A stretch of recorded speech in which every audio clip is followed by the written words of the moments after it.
Being in shape to ride. Riding a motorcycle is a demanding and complex task. Skilled riders pay attention to the riding environment and to operating the motorcycle, identifying potential hazards, making good judgments, and executing decisions quickly and skillfully. Your ability to perform and respond to changing road and traffic conditions is influenced by how fit and alert you are. Alcohol and drugs, more than any other factor, degrade your ability to think clearly and to ride skillfully. As little as one drink can have a significant effect on your performance. Let's look at the risks involved in riding after drinking or using drugs. What to do to protect yourself and your fellow riders is also examined. Why this information is important. Alcohol is a major contributor to motorcycle crashes, particularly fatal crashes. Studies show that 29% of all fatally injured motorcycle riders had AC levels above 0.08%. An additional 8% had lower alcohol levels, AC 0.01 to 0.07%, demonstrating that having only a drink or two in one's system is enough to impair riding skills. Drug levels are harder to distinguish or have not been separated from drinking violations for the traffic records. But riding under the influence of either alcohol or drugs poses physical hazards and legal consequences for every rider. Drinking and drug use is as big a problem among motorcyclists as it is among automobile drivers. Motorcyclists, however, are more likely to be killed or severely injured in a crash. Injuries occur in 90% of motorcycle crashes and 33% of automobile crashes that involve abuse of substances. On a yearly basis, 2,000 motorcyclists are killed and about 50,000 seriously injured in this same type of crash. These statistics are too overwhelming to ignore. By becoming knowledgeable about the effects of alcohol and drugs, you will see that riding and substance abuse don't mix. Take positive steps to protect yourself and prevent others from injuring themselves. Alcohol and drugs in motorcycle operation. No one is immune to the effects of alcohol or drugs. Friends may brag about their ability to hold their liquor or perform better on drugs, but alcohol or drugs make them less able to think clearly and perform physical tasks skillfully. Judgment and the decision-making processes needed for vehicle operation are affected long before legal limitations are reached. Many over-the-counter, prescription, and illegal drugs have side effects that increase the risk of riding. It is difficult to accurately measure the involvement of particular drugs in motorcycle crashes, but we do know what effects various drugs have on the processes involved in riding a motorcycle. We also know that the combined effects of alcohol and drugs are more dangerous than either is alone. Alcohol in the body. Alcohol enters the bloodstream quickly. Unlike most foods and beverages, it does not need to be digested. Within minutes after being consumed, it reaches the brain and begins to affect the drinker. The major effect alcohol has is to slow down and impair bodily functions, both mental and physical. Whatever you do less well after consuming alcohol. Alcohol concentration. Alcohol concentration, or AC, is the amount of alcohol in relation to blood in the body. Generally, alcohol can be eliminated in the body at the rate of almost 1 drink per hour, but a variety of other factors may also influence the level of alcohol retained. The more alcohol in your blood, the greater the degree of impairment. 3 factors play a major part in determining AC: the amount of alcohol you consume, how fast you drink, your body weight.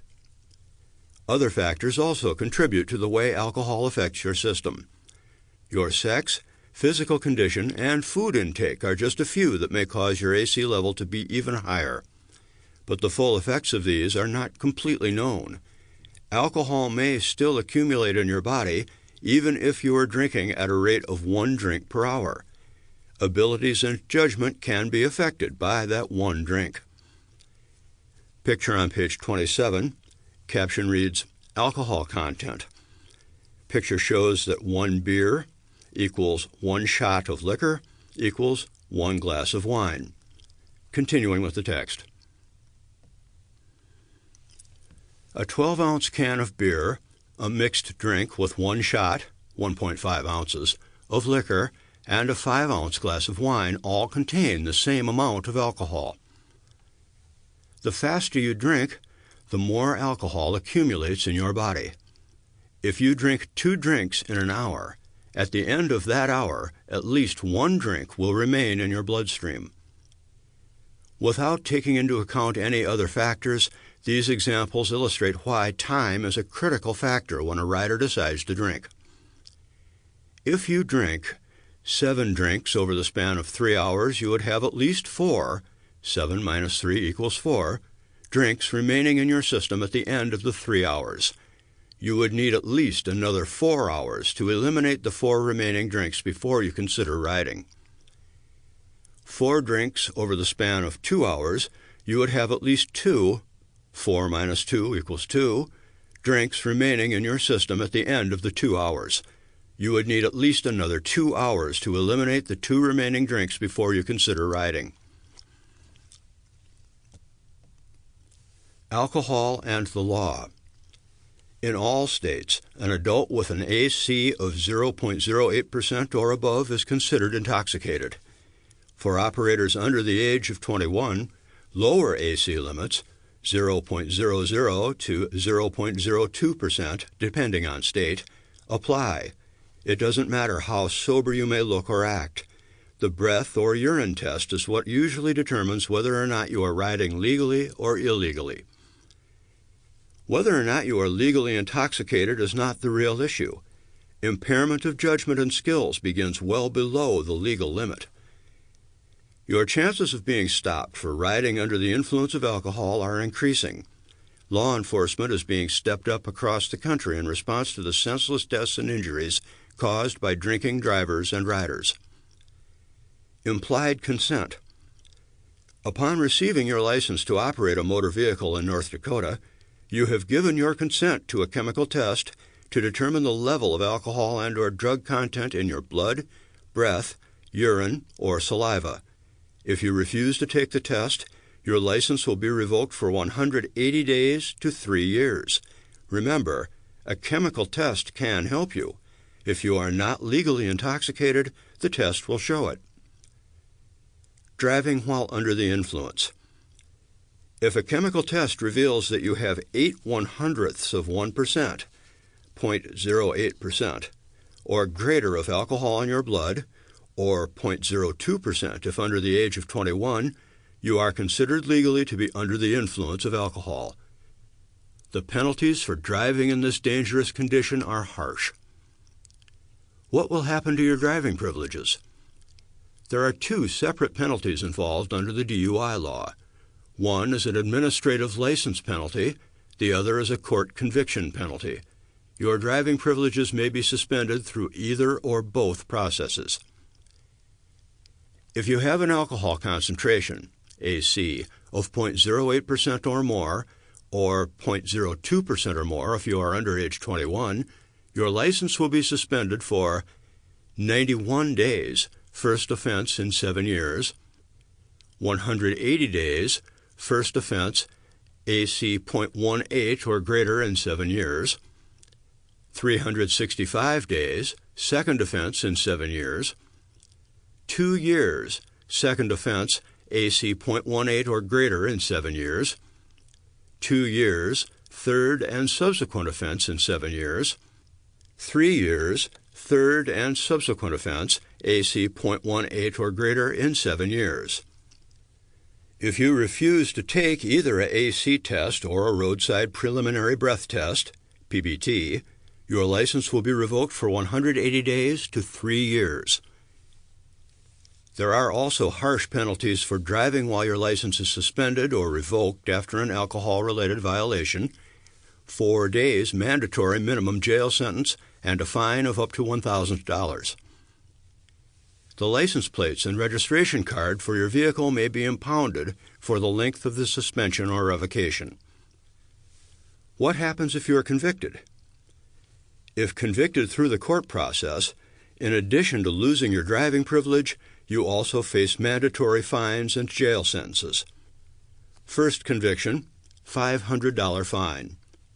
First conviction if the AC is 0.16% or greater, at least $750 fine and 2 days imprisonment. The term of imprisonment may be converted to community service. Second conviction within 7 years, $1,000 fine and 10 days in jail and at least 12 months in the 24/7 sobriety program as a mandatory condition of probation. Third conviction within 7 years, $2,000 fine and 120 days in jail and participation in the 24/7 sobriety program as a mandatory condition of probation. Fourth or subsequent offense, $2,000 fine and 1 year and 1 day in jail and participation in the 24/7 sobriety program as a mandatory condition of probation. In addition, all convicted offenders are required to submit to a mandatory alcohol addiction evaluation and complete any recommended treatment. These are just the minimum penalties. It could be worse.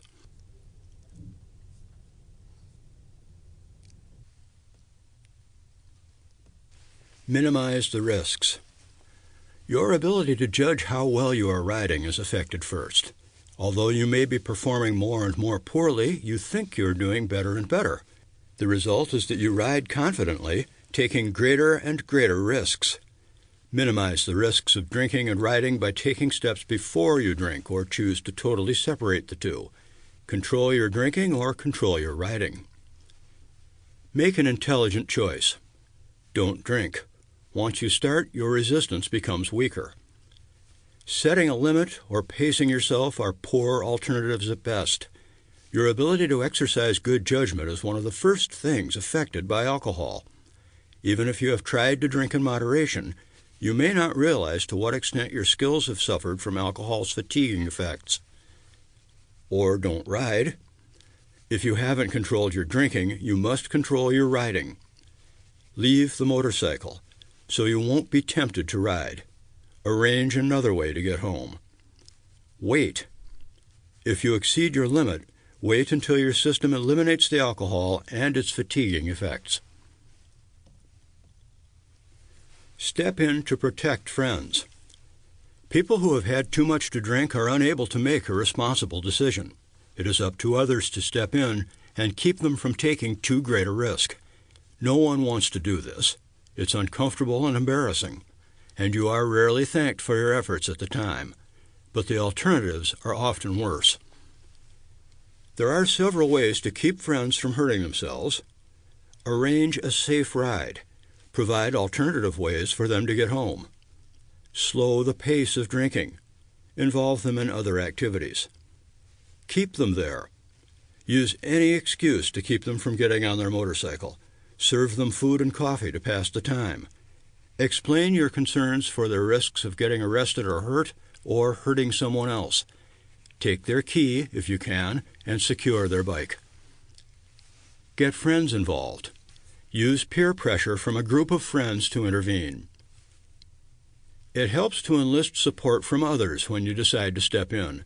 The more people on your side, the easier it is to be firm and the harder it is for the rider to resist. While you may not be thanked at the time, you will never have to say, "If only I had."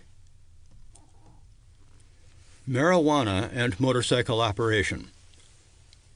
Marijuana is gaining acceptance as having legitimate medicinal applications and as a recreational drug in the United States, as evidenced by recent trends in state laws permitting its use. As of early 2014, 20 states allowed marijuana for medical use, and 2 allowed it for recreational use by people 21 and over. Although marijuana may be legal for medicinal or recreational use in your state, it is still not legal, safe, or wise to operate a motor vehicle while impaired by marijuana, since it tends to distort your perception of time, space, and speed.